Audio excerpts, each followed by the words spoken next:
Thor के last episode के अंदर हमने देखा था कि किस तरीके से थॉर अपने हैमर को जो है म्योनियर को सीधा ब्रोकस्टोन ओक्लाहोमा के अंदर भेज देता है एक थ्योरी को टेस्ट करने के लिए, क्योंकि उसके मुताबिक अब थॉर के हैमर के अंदर कुछ दरअसल प्रॉब्लम आ चुकी है, जिसकी वजह से थॉर को इस हैमर को उठाने में काफ़ी ज़्यादा मुश्किल हो रही है। लेकिन उसकी जगह इस हैमर को कोई दूसरा आदमी अगर उठाए तो बहुत ज़्यादा आसानी से उठा पा रहा है।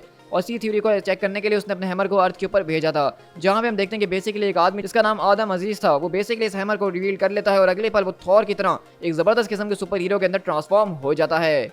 तो अब आगे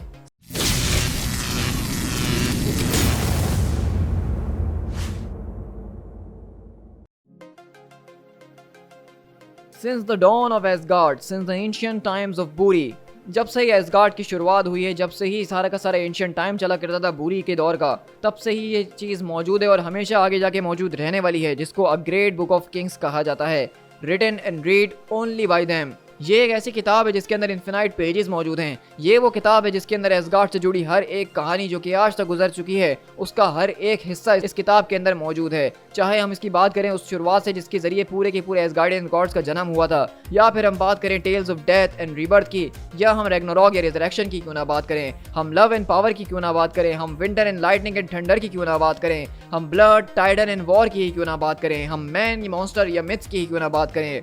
ये वो सारी की सारी चीज़ें जो कि इस किताब के अंदर आके रियल होती हैं। ये मकबरा जिसके अंदर ये किताब रखी गई है, ये एसगार्ड के अंदर तब से ही मौजूद है जब एसगार्ड सबसे पहली बार बना था। ये वो जगह है जहाँ पे छोटी उम्र के अंदर बोर भी जो है अपने फादर की किताब को पढ़ने के लिए आया करते थे, ताकि वो देख सकें कि इसके अंदर क्या क्या लिखा हुआ है। इसके बाद जब बोर वहाँ के राजा बन गए तो उसके बाद उनके बेटे ओडिन जो हैं, उन्होंने भी अपने बचपन के अंदर यही हरकत करने की कोशिश करी थी कि वो रात के टाइम छुप के इस किताब को पढ़ने की कोशिश करते थे। और उसके बाद ये कहानी इसी तरह चलते रही, एक राजा से दूसरे राजा तक, बूरी से लेके बोर तक, ओडिन से लेके थॉर तक।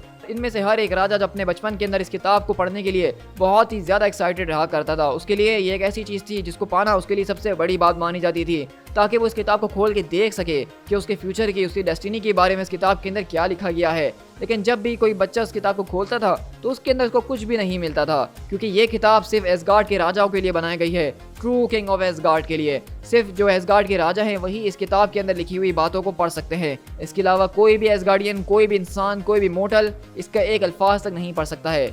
लेकिन अगर अब अभी की बात करें, द थंडर किंग थॉर अब बहुत ज़्यादा बड़े हो चुके हैं और उनके सर पे एक ताज भी आ चुका है। लेकिन अभी तक उनकी रेलम के अंदर जब से ही वो राजा बने, अभी तक इतनी शांति नहीं आई है कि उनको इतना वक्त मिला हो कि वो इस किताब के अंदर झाँक के पढ़ सकें कि इसके अंदर लिखा है तो क्या लिखा है। हाँ, उन्होंने इसके कुछ पन्नों के ऊपर नज़र तो डाली है, लेकिन अभी तक इसको वर्ड टू वर्ड हर एक चीज़ को नहीं पढ़ा है। लेकिन उन्होंने इस बात को रियलाइज़ करा है कि अगर वो सबको पूरा का पूरा पढ़ने की कोशिश भी कर लें, सारे के सारे चैप्टर्स को भी पढ़ लें और सब कुछ समरी करने की भी कोशिश करें, तो ये अब बिल्कुल भी वैसा नज़र नहीं आ रहा है। इसके चैप्टर्स दिन पे दिन शॉर्ट होते जा रहे हैं। ऐसा लग रहा है कि इसके कुछ हिस्सों को मिटाया जा रहा है। ऐसा लग रहा है एक ब्लैक एंडिंग इस पूरी की पूरी किताब को अपने अंदर कंज्यूम करने की कोशिश कर रही है।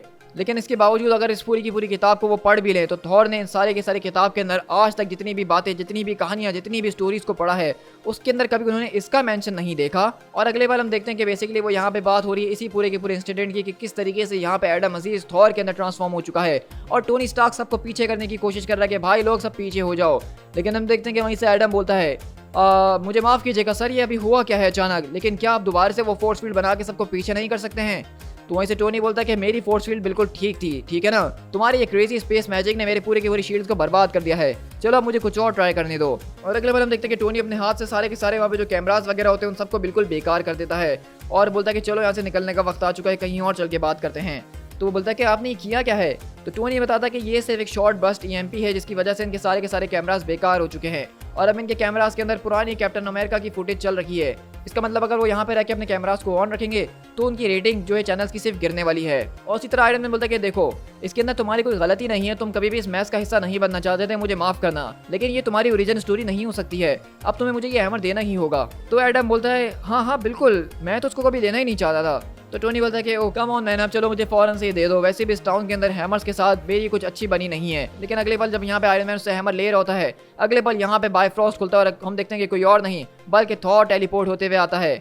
और आयरन मैन बोलता है तुम चाहते तो कॉल कर सकते थे, तुम चाहते तो एक कौवा भेज सकते थे ना, लेकिन नहीं, तुम्हें तो यहाँ पे आके सुपर कूल बनना है ना। तो थॉर बोलता है कि एडम अजीज ऑफ ओक्लाहोमा, ये सब कुछ जो आपके साथ हो रहा है उसके लिए मैं बहुत ज़्यादा माफ़ी चाहता हूँ, लेकिन आपने आज एक गॉड का फेवर हासिल कर लिया है। तो वहीं से वो बोलता है कि वाह थॉर, आप तो सच में यहाँ पे मौजूद हैं। मतलब मैं आपको देखा करता था जब आप आसमान के अंदर हुआ करते थे, लेकिन आज इस तरह से सामने से देखना मेरे लिए एक बहुत बड़ी ऑनर की बात है। तो थॉर बोलता है कि ये ऑनर तो मेरा है, लेकिन अगर आप इजाज़त हो तो क्या मुझे मेरा हैमर वापसी मिल सकता है। तो वहीं से वो बोलता है कि हाँ हाँ बिल्कुल, मुझे माफ़ कीजिएगा, मैं तो कभी इसको उठाना भी नहीं चाहता था, ये तो आपका ही है। और इसी तरह हम देखते हैं कि इससे पहले थॉर अपने हैमर को वहाँ पे वापसी ले सके, हम देखते हैं कि आयरन मैन वहाँ पे आके उसके हैमर को ले जाता है और कहता है कि तुम्हें यह हैमर तब तक वापसी नहीं मिलने वाला जब तक तुम मुझे मेरी सारी की सारी बातों का जवाब ना दे दो, योर हाइनेस। तो थॉर बोलता है कि टोनी देखो, इसके अंदर तुम्हारा कुछ भी लेना देना नहीं है, मुझे ये हैमर दे दो ताकि मैं यहाँ से चले जाऊँ। तो टोनी बोलता है ओह आई एम सॉरी, तुमने क्या कहा कि मेरा लेना देना नहीं है? तुमने लिटरली मेरा प्राइवेट नंबर को रिलीज कर दिया है और तुमने मुझे यहाँ पे कॉल करके बुलाया है। तो थॉर बोलता है कि हाँ मैंने ये करा क्योंकि मैं चाहता था कि जब मैं इस हैमर को अर्थ के ऊपर भेजूँ तो वहाँ पे कोई ऐसा शख्स मौजूद हो जिसके ऊपर मैं ट्रस्ट करता हूँ। मतलब तुम जानते हो ना कि मैं लोकल्स को अपसेट नहीं कर सकता हूँ, प्लस तुमने मेरे हैमर के ऊपर लिखा था तो मैंने भी उसका बदला ले ही लिया। तो टोनी बोलता है कि तुम्हें क्या लगता है कि ये क्यूट सा मजाक करके तुम्हें अच्छा लग रहा होगा? देखो तो हो सकता है कि तुम बदल चुके हो, तुम अब कहीं के राजा बन गए हो, लेकिन इससे मुझे कोई फर्क नहीं पड़ता है। तो थॉर बोलता है कि टोनी देखो मेरी बात सुनो, मुझे और भी जगहों पे जाना है और भी चीज़ों को अटेंड करना है जो कि ज़रूरी है। मेरा हैमर म्योनिर मुझे दे दो ताकि मैं जा सकूं। तो आयरन बोलता है कि जरा एक मिनट, मेरी बात अभी तक खत्म नहीं हुई है, तुम यहाँ पे इस तरह से नहीं जाने वाले जब तक तुम मेरे कुछ सवालों के जवाब ना दो। मतलब यहाँ पे चल क्या रहा है? तुम्हारे हैमर म्योनिर को कोई नहीं उठा सकता था ना, लेकिन अब इसको कोई भी उठा सकता है? क्या तुम्हारा मैजिक टूट चुका है? मतलब क्या तुम उसको ऐसे ही जानबूझ के तुमने फेंका था टेस्ट करने के लिए? मतलब क्या हुआ अगर मैं यहाँ पे नहीं पहुंचता, मतलब कोई और यहाँ पे आ जाता जैसा कि डॉक्टर डूम और इस हैमर को उठा लेता तो ना जाने कितने मासूम आज मारे जाते। तो थॉर बोलता है कि हाँ ये ऐसा हो सकता था लेकिन हुआ तो नहीं ना। तो आयरन मैन बोलता है कि हाँ ये बहुत ज़्यादा पागलपन तुम करने की कोशिश कर रहे हो, और जब तक मैं इस चीज़ के ऊपर अपने कुछ टेस्ट वगैरह ना कर लूँ तो मुझे माफ़ करना बड़ी, मैं तुम्हें ये नहीं दे सकता हूँ। तो वहीं से थॉर बोलता है कि टोनी, तो टोनी बोलता है कि नहीं मुझे माफ़ करना, लेकिन जब तक मुझे सवालों के जवाब ना मिल जाए कि इस हैमर के साथ क्या चल रहा है, ये मेरे साथ ही रहने वाला है। लेकिन थॉर बोलता है कि देखो मैं किसी को जवाब नहीं देता हूँ, और खासकर तुम्हें तो मुझे इस बात का जवाब देने की ज़रूरत ही नहीं है। तो अगले पल हम देखते हैं कि टोनी को गुस्सा आता है और अगले पल टोनी अपना हेलमेट पहनते हुए बोलता है कि फाइन। और इसी तरह हम देखते हैं कि टोनी बेसिकली अपने रिपल्सल का और हैमर का इस्तेमाल करते हुए थॉर के मुंह पे, उसी के हैमर से उसके मुंह पे एक जबरदस्त किस्म का स्लैप मारता है। लेकिन हम देखते हैं कि थॉर को इस पूरे के पूरे स्लैप से कुछ भी नहीं होता। लेकिन हम देखते हैं कि वहाँ पे अचानक बादल जरूर गरजना शुरू हो जाते हैं और एडम बोलता है कि होली मदर ऑफ मर्सी, यहाँ पे हो क्या रहा है? और हम देखते हैं कि थॉर यहाँ पे पूरे के पूरे स्टॉर्म को समन कर लेता है और कहता है कि टोनी अब मेरी बात जरा आराम से सुनना, इस हैमर को उठा के तुम इस बात को मत समझो कि तुम्हारे अंदर मेरी सारी की सारी पावर्स आ चुकी हैं। म्योनिर हो या ना हो, लेकिन तब भी मैं एक गॉड हूँ। और रही बात तुम्हारी, तो तुम सिर्फ एक टिन मैन हो जो कि पूरे के पूरे लाइटनिंग स्टॉर्म के बीच में खड़ा हुआ है। और हम देखते हैं कि अगले पल थॉर का गुस्सा इतना ज़्यादा हो चुका होता है कि वहाँ पे बादल आ जाते हैं, वहाँ पे बिजली कड़कना शुरू होती है और बारिश शुरू हो चुकी होती है और चारों तरफ खेत के अंदर आग लग गई होती है। तो वहीं से आयरन मैन बोलता है कि वेल अगर आर्ग्यूमेंट्स की बात की जाए तो ये काफ़ी ज़्यादा कंपेलिंग थे। और अगले पल टोनी की वहाँ पे फट जाती है और वहाँ पे थॉर का हैमर वापसी कर देता है और कहता है कि तुम्हारा बहुत शुक्रिया टोनी, तुम हमेशा से तुम ज़्यादातर वक्तों के लिए मेरे एक अच्छे दोस्त ही रहे हो और मैं तुम्हारे पर विश्वास कर सकता हूँ। तो तुम्हारा बहुत शुक्रिया कि तुमने आज मेरे इस विश्वास को दोबारा से चेक नहीं करा।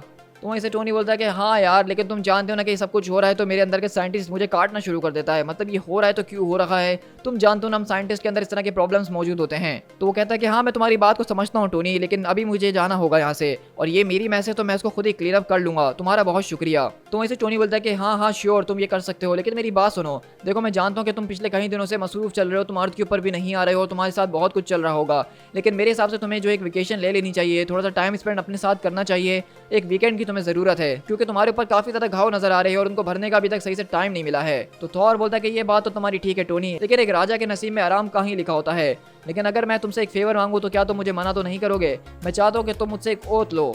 इस बात को देखो अगर फैला दिया गया कि कोई भी मेरे म्योनिर को उठा सकता है तो यहाँ पे बहुत ज़्यादा लोग हैं जो कि उसको उठाने की पाने की कोशिश करेंगे और हर कोई मेरी वर्दीनेस के ऊपर सवाल उठाना शुरू कर देगा। तो मैं इस बात को चाहता हूँ कि इसको किसी को नहीं बताया जाए। तो क्या तुम ऐसा कर सकते हो? तो टोनी बोलता है कि बिग गाय परेशान होने की ज़रूरत नहीं है यार, ये सीक्रेट अब मेरे वॉल्ट के अंदर मौजूद है और उसको कोई नहीं पता लगा पाएगा। लेकिन अगर बात करें हम यहाँ पे सीक्रेट की तो ये बात याद रखना कि मैंने तुम्हारे हथौड़े के ऊपर लिखा और तुमने भी लिख दिया तो हिसाब बराबर हुआ। लेकिन अब मेरे पास तुम्हारी जो एक फुटेज मौजूद है जिसके अंदर मैं तुम्हें तुम्हारे हैमर के जरिए मार रहा हूँ, तो अब तुम्हारे अंदर हिम्मत है तो इस चैलेंज को एक्सेप्ट करो और इससे कुछ बढ़िया करके दिखाओ। और हम देखते हैं कि आयरन मैन यहाँ से चले जाता है। तो थॉर बोलता है कि चैलेंज एक्सेप्टेड। लेकिन वहीं से एडम आता और कहता है हे थॉर, हे मैं सोच रहा था कि मुझे नहीं पता कि मैं तुमसे ये कैसे पूछूं, लेकिन यहाँ पे एक फेवर है जो कि मैं आपसे लेना चाहता हूँ।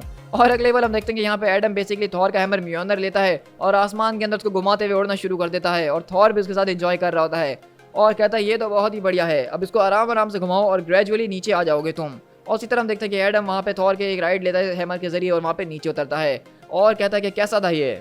तो थॉर बोलता है कि ये तो मानना पड़ेगा कि पहली लैंडिंग के लिए ये बहुत ही बढ़िया था एडम। तो एडम बोलता है कि सच में मैं इतने सालों से आपको देखता आ रहा हूँ कि आप ये कैसे कर रहे हैं और आज मुझे ये करने का मौका मिल गया। सच कहूँ तो मैं अपने दिल के अंदर ये कभी ना कभी दुआ मांगा करता था कि शायद मैं भी कभी एक ना एक दिन आपकी तरह उड़ सकूँ, मैं भी उन परिंदों की तरह उड़ सकूँ, और लगता है कि आज मेरी दुआ कबूल हो गई है।